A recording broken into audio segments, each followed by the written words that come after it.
영원토록 찬양 받으시기에 완전히 합당하신 우리 하나님을 찬양합시다. 할렐루야. 아멘. 우리를 늘 내가 나를 아는 것보다 나를 더 잘 아시고 선한 길로 인도하시는 하나님이십니다. 우리 하나님 믿고 믿음으로 열심히 한 주간 살아오신 우리 성도님들 서로 격려하며 축복합시다.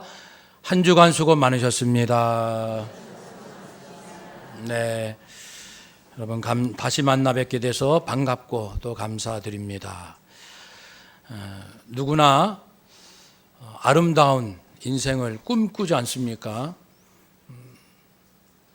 그래서 맑고 푸른 하늘만 보더라도 마음이 그냥 좋고 아무런 설명 없이 왠지 힐링이 되는 것 같고, 저 스위스의 아름다운 산과 우거진 숲 그리고 그 사이에 있는 호수, 이런 그림이나 사진만 보더라도 나도 직장 이제 다 내려놓고 저런 데 가서 한 달만 좀 쉬고 왔으면 좋겠다, 이런 생각들이 간절합니다. 맑고 아주 상큼한 공기를 들이마셔서 뇌까지 시원한 그런 공기 마시면 살 것 같습니다.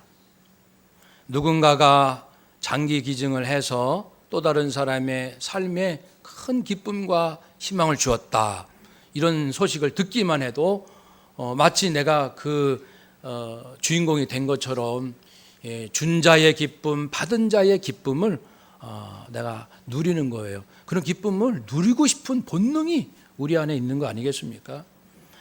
어느 나라 총리는 8년 동안 훌륭하게 잘 감당하고 삼선에도 충분히 다시 당선될 수 있음에도 불구하고 나는 이제 그동안 내 아내와 우리 가족들을 많이 돌보지 못했어요. 저는 좀 내려놓고, 총리직 내려놓고 우리 가족들을 사랑하고 돌보는 일에 힘쓰고 싶습니다.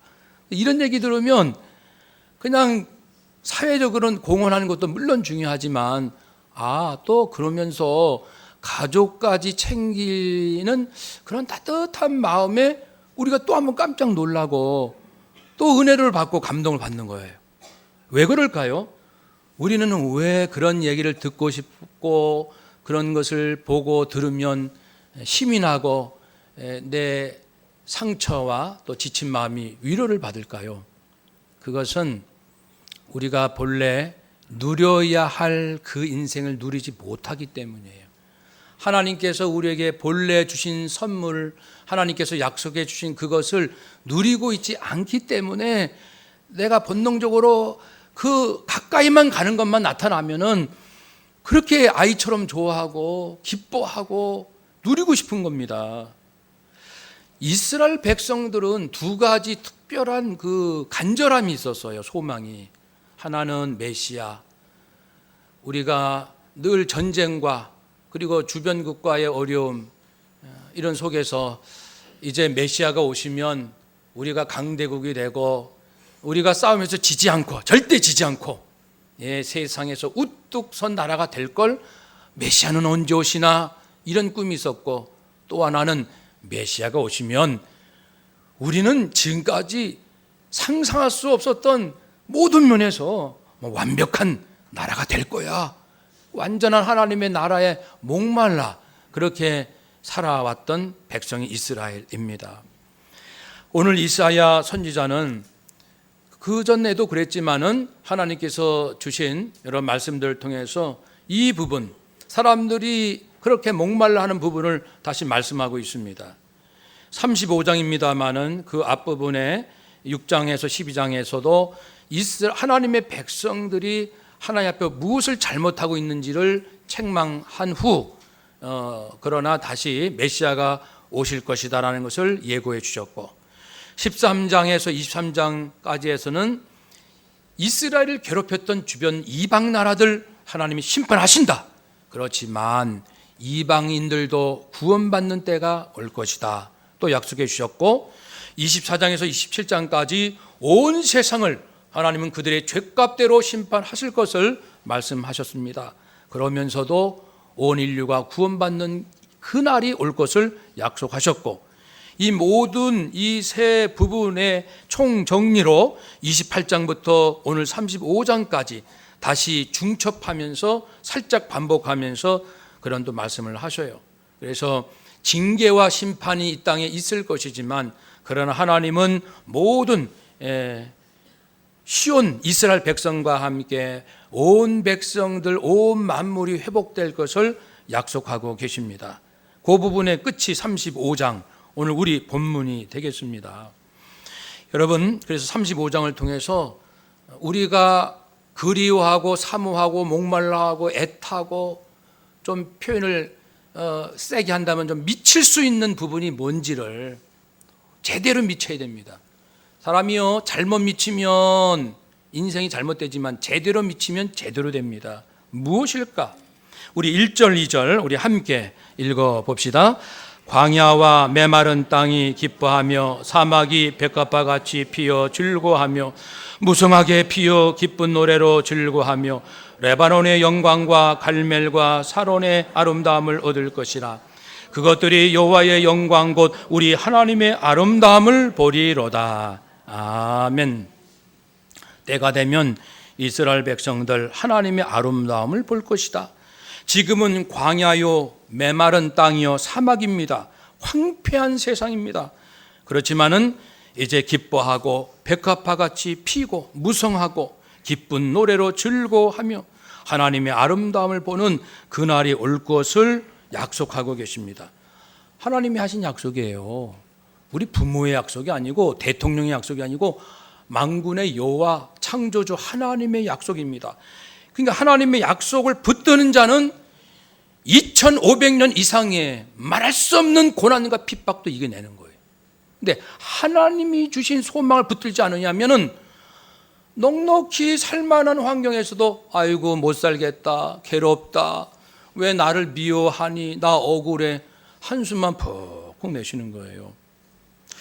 하나님의 약속을 바라보는 자, 로마서 9장에서 11장 말씀에 지금 이스라엘은 메시아를, 예수님을 십자가에 못 박으라 죽였고 하나님 예수님께 계속 고역하고 있지만, 초대교회 얘기입니다. 로마서.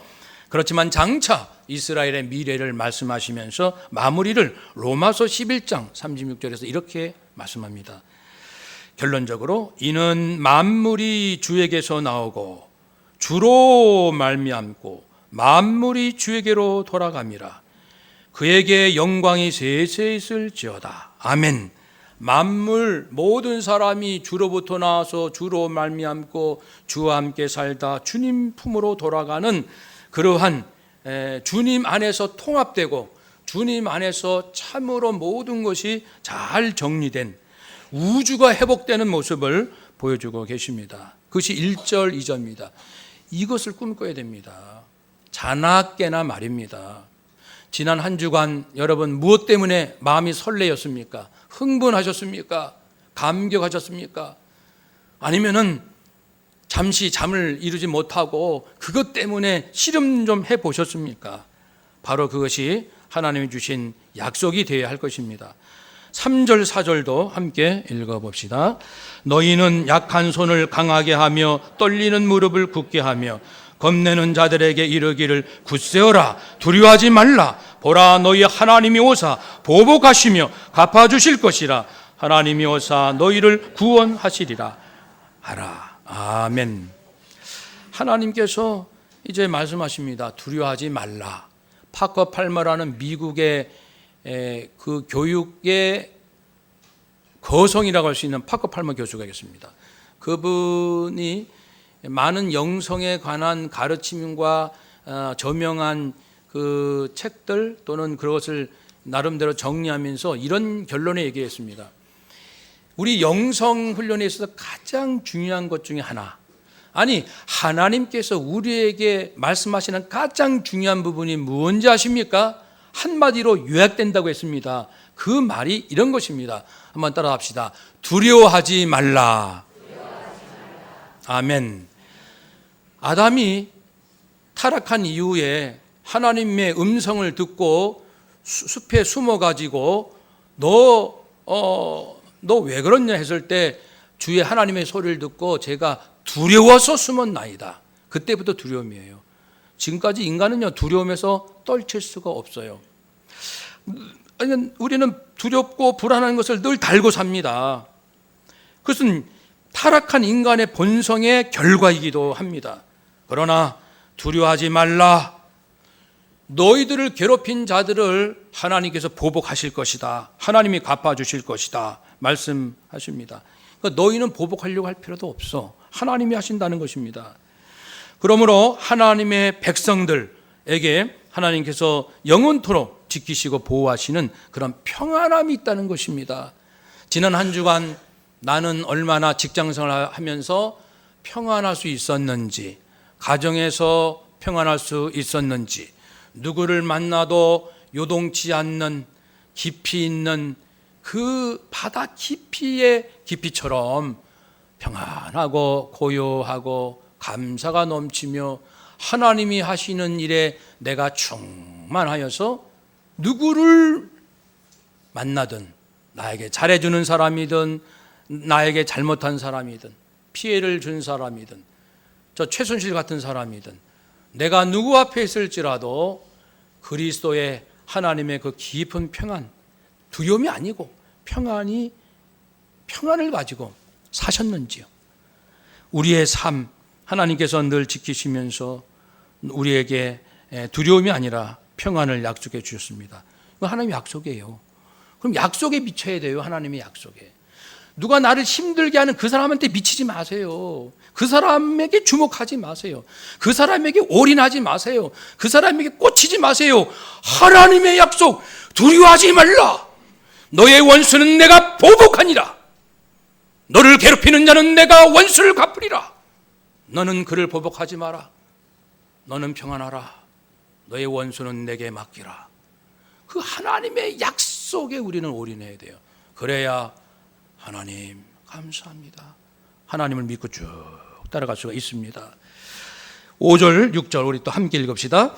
그때에 맹인의 눈이 밝을 것이며 못 듣는 사람의 귀가 열릴 것이며 그때에 저는 자는 사슴같이 뛸 것이며 말 못하는 자의 혀는 노래하리니 이는 광야에서 물이 솟겠고 사막에서 시내가 흐를 것임이라. 아멘. 하나님의 약속입니다. 이번에는 이제 하나님의 백성들이 어떻게 회복될 것인가를 말씀하고 계셔요. 그래서 맹인, 못 듣는 사람, 저는 사람, 말 못하는 사람, 그래서 눈과 귀와 발과 입, 인간의 모든 기능을 총체적으로 상징하는 것입니다. 여기는 이중적인 비유예요. 하나는 이 눈과 귀와 발과 입이 제 기능을 못한다는 것은 근본적으로 인간이 죄와 허물로 인하여, 부패함으로 인하여 그가 살아갈 수 없는데 예수님께서 죄인들의 저주와 형벌을 대신, 속량 대신 그것을 갚아, 예수 피, 예수 생명으로 갚아주셨기 때문에 인간의 근본적인 이 죄로 인한 저주를 하나님께서 다 거두어 주시고 살려주신다는 이런 의미가 첫 번째. 또 하나는 실질적으로 이렇게 맹인이요, 보지 못하고 말하지 못하고 이런 사람들은 가장 연약한 걸 말합니다. 인생에 있어서 의지할 데 없고 소외되고 사람들한테 따뜻한 칭찬 한번 들어보지 못한 이러한 연약하고 절망스러운 사람들, 그런 사람들에게 예수님께서 오셔서 그들을 괴롭혔던 악하고 패역한 자는 심판하시고 연약한 자를 구원하신다는 메시아가 오시면, 예수님이 오시면 그런 놀라운 일이 있을 것을 말씀하고 계십니다. 그래서 예수님께서 친히 이 땅에 오셔서 마태복음 11장 4절 5절에서 이렇게 말씀했습니다. 예수께서 대답하여 이르시되 너희가 가서 듣고 보는 것을 요한에게 알리라. 세례 요한이 지금 감옥에 있는데 내가 메시아인지 궁금해하는구나. 사람을 보냈구나. 자, 너희들 내 말 잘 듣고 감옥에 가서 세례 요한에게 전하거라. 너희들이 보고 들은 것 그대로 전하거라. 나 예수는 무엇을 했는지, 나는 맹인이 보며 못 걷는 사람이 걸으며 나병 환자가 깨끗함을 받으며 못 듣는 자가 들으며 죽은 자가 살아나며 가난한 자에게 복음이 전파된다 전하라. 나 예수는 이 땅에 와서 그런 일을 하고 있다고 너의 선생인 세례 요한에게 전하라. 예수님은 자신이 왜 왔고 무슨 일을 해야 할지를 알고 계셨던 것이죠. 그것이 바로 5절 6절의 예언의 말씀이 예수님 안에서 성취가 되었습니다. 그럼 우리 지난 한 주간 정말 내 심령이 여러 가지로 괴롭고 힘들고 그럴 때 예수 피 예수 생명으로 나는 이제 좀 살 것 같아, 이렇게 탄성이 나오셨나요? 아니면은 아무리 힘들고 어려운 상황에서도 예수님을 찾지 아니하고 그냥 한탄하고 사람 탓하고 원망하고 그렇게 살아오셨습니까? 대림절입니다. 예수님께 미쳐야 돼요. 결론은 예수님께 미쳐야 됩니다.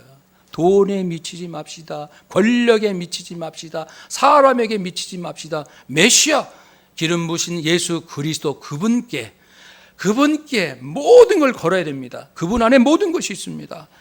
이제 하나님 백성들이 거하는 살아가는 땅의 회복은 어떠할까요? 우리 7절에서 10절까지 또 함께 읽어봅시다. 뜨거운 사막이 변하여 못이 될 것이며 메마른 땅이 변하여 원천이 될 것이며 성량에 눕던 곳이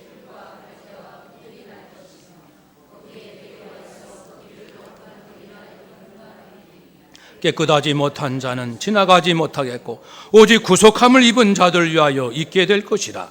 우매한 행위는 그 길로 다니지 못할 것이며 거기에는 사자가 없고 사나운 짐승이 그리로 올라가지 아니하므로 그것을 만나지 못하겠고 오직 구속함을 받은 자만 그리로 행할 것이며 여호와의 속량함을 받은 자들이 돌아오되 노래하며 시온에 이르러 그들의 머리 위에 영영한 시락을 띠고 기쁨과 즐거움을 얻으리니 슬픔과 탄식이 사라지리로다. 아멘. 두 가지가 보입니다. 시온, 그리고 시온에 이르기 위하여 뚫린 큰 길 대로. 지금은 메마른 땅, 황폐한 땅, 사막이지만 시온이 뚫리고 그 길을 통하여 시온에 도달하는 것입니다. 대로가 뚫리고 시온에 도달하는 것이죠. 물론 이것은 1차적으로 바벨론 제국으로부터 해방될 것을 말씀합니다. 자기들을 이스라엘 괴롭혔던 그 원수 나라로부터 해방되어 이제 다시금 회복될 것을 말씀합니다. 궁극적으로는 영원하신 하나님의 나라, 구원받은 모든 백성들이 예수님 재림하실 때, 아니 예수님 처음 오실 때 구원받고 지금도 구원받고 마지막 예수님 재림하실 때 우리 모두가 진정한 영광과 승리 가운데 부활하여서 살아가는 그 나라를 보여주고 있습니다. 사랑하는 여러분, 이사야 43장 19절에서도 보라 내가 새 일을 행하리니 했습니다. 지난 한 주간이 하나님께서 하신 새 일로 사셨습니까? 아니면 늘 사람이 하는 일로 사셨습니까? 직장 일을 사람 일로 하지 마십시오. 내가 이제 새 일을 행하리라. 어떻게 하면 내가 하는 업무가 하나님의 새 일이 될까? 내 자녀를 양육하는 이 일이 하나님이 하시는 새 일이 될까? 우리는 고민해야 합니다. 왜냐하면 약속해 주셨기 때문에. 이 약속을 놓치면 바보입니다. 바보. 그게 진짜 바보예요. 하나님의 그 약속을 팽개치고 무시하고 하나님의 약속에 관심도 없고 그러면서 열심히 산다. 이것처럼 어리석은 인생이 어디 있습니까? 지금 계속 하나님의 약속을 제가 말씀을 드리고 있는 중입니다. 깨끗하지 못한 자는 지나가지 못하겠고 오직 구원함 받은 자들만 있게 될 것이라. 우매한 행위는 그 길로 그 시온으로 가는 대로에 감히 들어오지도 못해요. 하나님의 진리를 고의적으로 거부하는 사람들, 하나님의 진리, 하나님의 사랑, 하나님의 약속을 고의적으로 거부하고 외면하는 사람, 우매한 사람들이죠. 그들은 하나님께서 주신 약속의 그 나라에 들어갈 수 없습니다.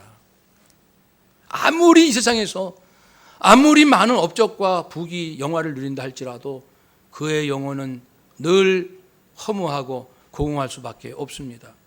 거기에는 사자가 없고 사나운 짐승이 그리로 올라오지 못합니다. 시온으로 가는 대로는 너무 높아서 사나운 짐승들이 접근할 수 없습니다. 아수르 제국, 바벨론 제국, 오늘날 하면 교회를 대적하는 모든 세력이 아무리 그렇게 한다 할지라도 모태똥이 중국에 있는 모든 교회를 다 없애고 그리고 다 핍박하고 그리해서 중국 교회가 없어진 것 같았는데 문화대혁명 끝나고 종교 자유를 허락했을 때 너무나도 많은 기독교인들이 지하에서 생겨난 것을 보고 기절을 하는 거죠. 교회는 절대 없어지지 않습니다. 왜냐하면 하나님의 약속이니까. 구원받은 자를 하나님께서 끝까지 지키시기 때문에 어떤 외부적인 핍박이 있다 할지라도 몸은 핍박해도 마음은, 믿음은 빼앗아갈 수가 없는 것입니다. 지난 한 주간 사실 때 혹시 마음 빼앗기셨습니까? 사람들에게 평안을 빼앗기셨습니까? 아니면은 일을 하면서 공부하면서 가정일 하면서 사나운 짐승에 물려 뜯겨서 피 흘리고 처절하게 한 주간을 살아오셨습니까? 다시금 주의 소망에 우리 집중해야 됩니다. 여호와의 속량함, 돈 주고 노예를 사서 자유케 한 것처럼 고엘 사상이라고 하는데요. 예수 핏값으로 예수님께서 저주받아 죽으신 그 핏값, 십자가상에 흘리신 예수 피, 예수 생명의 값으로 우리는 저주에서 벗어났기 때문에 여호와의 속량함을 받은 자들이 돌아온다, 노래한다. 시온, 하나님이 거하시는 그 인생, 그 놀라운 삶을 살게 될 것인데 그들 머리에는 영원한 기쁨이 있다. 지난 한 주간 영원한 기쁨을 누리셨나요? 수입이 많아서 기쁘셨나요? 누가 나를 도와주셔서 기쁘셨나요? 물론 그것도 기쁘지만 그런 기쁨에 너무 오래 매달리지 맙시다. 그런 기쁨에 너무 오랫동안 머물지 맙시다. 영원한 기쁨, 즐거움을 얻으리니 슬픔과 탄식이 사라지로다. 그러니까 하나님께 구원받은 자만이 누릴 수 있는 기쁨과 즐거움이 있다는 겁니다. 우리는 그걸 소망해야 돼요. 그러면 하루하루 한 주 살면서 내 삶의 가정의 직장에서 점점 내가 가정과 이 직장에 흔들리지 아니하는 하나님이 주시는 기쁨과 즐거움으로 살아가는지 스스로를 점검해야 할 것입니다. 지금은 대림절입니다. 하나님께서 주시는 말씀은 무엇입니까? 뭐에 미치고 있니? 뭘 그렇게 생각을 많이 하니? 무슨 지식을 그렇게 많이 갖고자 하니? 네 생각은 지금 뭐에 있는 거야? 마음을 어디에 빼앗기고 있니? 하나님께서는 창조부터 지금까지 그분의 불타는 열정, 견딜 수 없는 뜨거운 마음이 무엇인지 아십니까? 너희들의 인생이 아름답기를 원한다. 창세기 1장에서도 하나님께서 모든 걸 창조하시고 보시기에 좋았더라. 우리가 아는 토부, 참 여러분도 좋아하고 저도 좋아하는 이 토부, 참 그 표현 한마디로 표현하기 어려운, 그래서 위대하고 놀랍다, 완전하여 아름답다. 하나님 눈에도 아름다운 그게 어떤 걸까요? 전능하신 그 하나님 눈에도 감탄이 나오는 아름답다. 그것을 우리에게 주셨어요. 아담에게. 근데 아담이 불순종하고 타락함으로 그 아름다움에 기뻐하기는커녕 그다음부터 두려움이 온 거예요. 그래서 지금까지 우리가 두렵게 사는 거예요. 다시금 우리에게 주길 원하십니다. 전도서 6장 6절 말씀에 아무리 사람이 장수하여 1000년 아니 2000년을 산다 할지라도, 그 다음 잘 들어보세요. 토부가 없다면, 2000년을 산다 할지라도 당신의 인생에 토부가 없다면 도대체 그게 무슨 소용이요? 무슨 의미가 있어? 여기서의 토부를 여러 성경의 번역본으로 하면 당신이 행복하지 않는다면, 당신이 만족이 없다면, 즐거워할 수 없다면, 평안할 수 없다면 도대체 삶의 의미가 무엇이요? 2000년 산 사람이나 낙태된 아이나 죽음으로 가는 건 마찬가지, 죽음으로 끝나는 것이요? 이렇게 질문을 했습니다. 그러므로 눈을 뜨라는 겁니다. 하나님께서 주실 수 있는, 하나님이 줄 수 있는, 따라합시다. 하나님이 주시는 행복, 만족, 즐거움, 평안 주옵소서. 근데 사람이 이제 거기에 미쳐야 되는데, 하나님이 눈에도 안 보이고 내가 원하는 것대로 안 되면은 그걸 바로 집어치우는 거예요. 예수님이 오셨습니다. 그래서 말씀하신 것이, 얘들아, 너희가 천국을 소유할 수 있어. 직장생활 지옥이라고 하지 마. 천국을 소유할 수 있다. 아무리 직장 상사가 너를 괴롭히고 피말리게 하고 너를 모함하고 그래도 네 속에는 천국이 임할 수 있단다. 위로받을 수 있어. 네 심령이 배부를 수 있고 하나님께 긍휼히 여김을 받을 수 있어. 네가 실수하고 실패하고 부족함이 있어도 너를 위로해 주시고 눈에서 눈물을 닦아줄 수 있는 네가 하나님을 볼 수 있단다. 천국을 소유할 수 있어. 어떻게 하면? 심령이 가난해야 돼. 잘못이 있을 때는 애통할 줄 알아야 된다. 온유하고 의에 줄이고 목마르고 긍휼히 여기고 마음을 청결하게 하고 화평케 하렴. 하나님께서 그 보시기에 좋았더라. 그걸 다시 네가 소유할 수 있단다. 에베소서 2장 10절에 말씀합니다. 우리가 예수 믿고 구원 받았습니다. 그 다음에 뭐 할 거예요? 예수 믿고 구원 받았어요. 영생을 이미 얻었어요. 그리고 뭐 할 겁니까? 뭐 할 거예요, 여러분? 직장은 왜 다닙니까? 학생 여러분 공부는 왜 합니까? 결혼은 왜 하십니까? 사람은 왜 이렇게 만나시는 거예요? 에베소 2장 10절에 답이 있습니다. 우리는 그가 만드신 바라 그리스도 예수 안에서 선한 일을 위하여 지으심을 받았다, 구원받았다. 토부의 인생을 살라는 겁니다. 직장은요, 돈 벌기 위해서 가는 것은 세상적인 관점이에요. 돈 벌기 위해서 직장 생활은 세상적인 관점이요. 창조주시고 역사해 주신 하나님의 관점은 네가 직장에서 선한 인생을 살기를 원한다. 어떻게 이게 가능합니까? 우리는 바로 하나님 앞에 아마 대들 거예요. 요한계시록 21장 4절에서 결국 하나님 모든 눈물을 눈에서 닦아주시며 다시는 사망이 없고 애통하는 것이나 곡하는 것이나 아픈 것이 다시는 있지 않을 것이다. 약속하셨어요. 이 약속에 우리가 올인해야 돼요. 하나님이 주신 약속에 올인해야 심령천국이 임합니다. 하나님의 약속을 소홀히 여기고 돈 100만 원어치 값어치도 없는 것처럼 취급하고 무슨 평화가 옵니까? 무슨 담대함? 두려움만 밀려오는 거죠. 이건 말로 되는 게 아니죠. 우리 심령을 깊이 살펴봅시다. 왜 내 안에 불안이, 왜 내 안에 두려움이, 왜 내 안에 사람에 대한 미움이 떠나지 않는 것일까? 내 안에 왜 심령 천국이 임하지 않는 것일까? 여러분, 그래서 이제 우리에게 필요한 것은 하나님 절망해야 됩니다. 절망. 왜냐하면은 이러한 그 하나님이 주신 약속, 그 약속을 우리가 바라봐야 되고 그 아름다운 인생을 살 수 있는 지혜를 구해야 되지 않아요? 어떻게 하면 됩니까? 그렇죠? 그런데 이 지혜는 하나님을 경외하는 사람에게 줍니다. 교만한 사람은 절대 얻지 못해요. 경외하는 사람에게. 경외하는 사람은 경외하려면 어떻게 해야 됩니까? 자신의 한계를 깨달아야 돼요.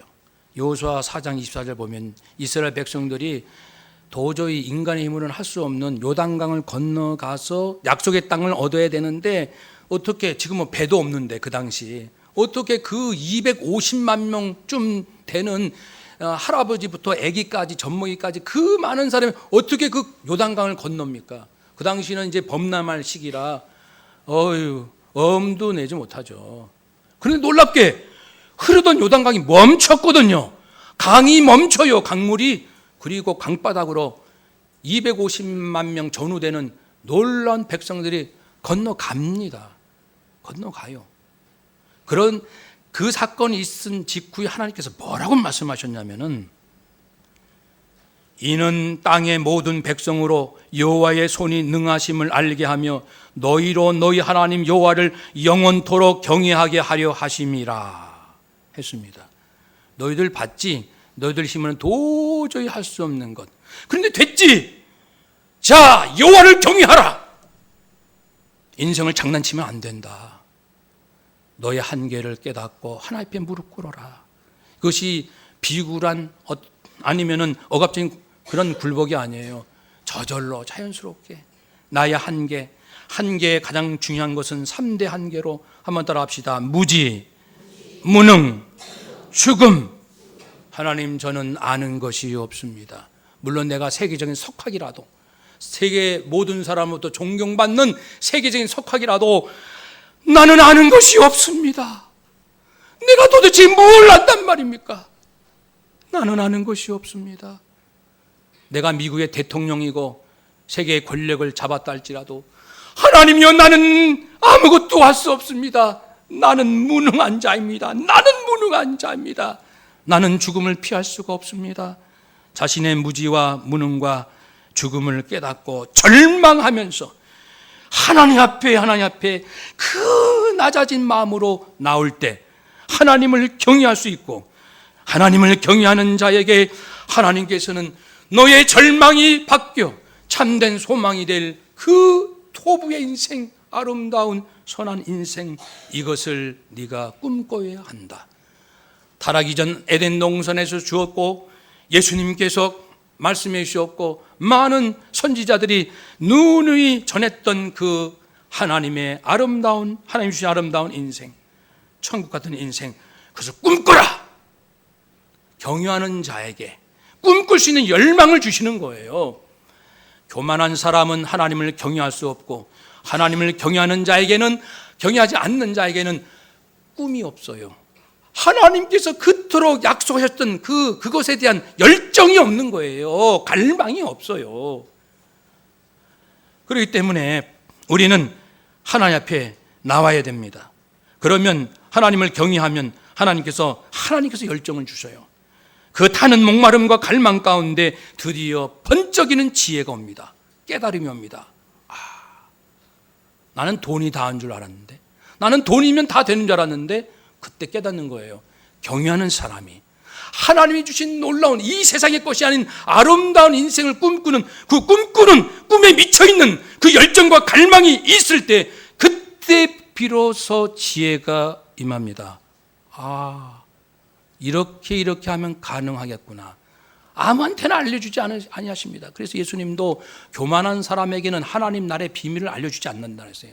어린아이처럼 겸손한 사람, 나는 무지하고 나는 무능하고 나는 죽음을 피할 수 없는 절대적으로 하나님 절망스러운 존재입니다. 저를 불쌍히 여겨주세요.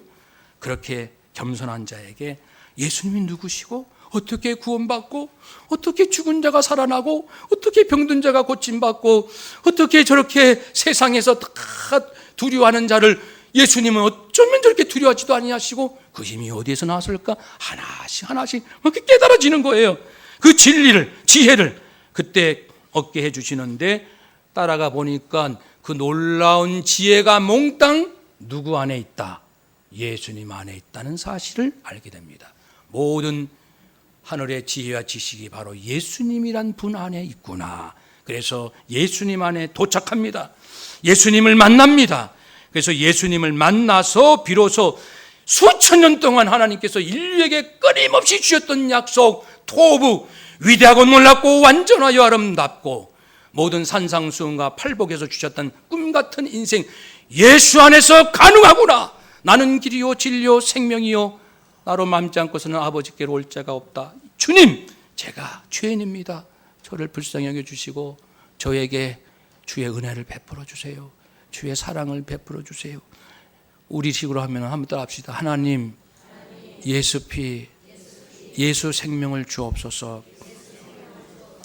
예수 사랑, 예수 기쁨을 주옵소서. 말씀의 능력, 성령의 능력을 주옵소서. 아멘. 예수님을 만나는 거예요. 대림절 지금은 예수님을 만나라고 하는 것입니다. 박근혜 대통령이 탄핵당했습니다. 그 다음에는 뭐죠? 그 다음에는 순서가 뭡니까?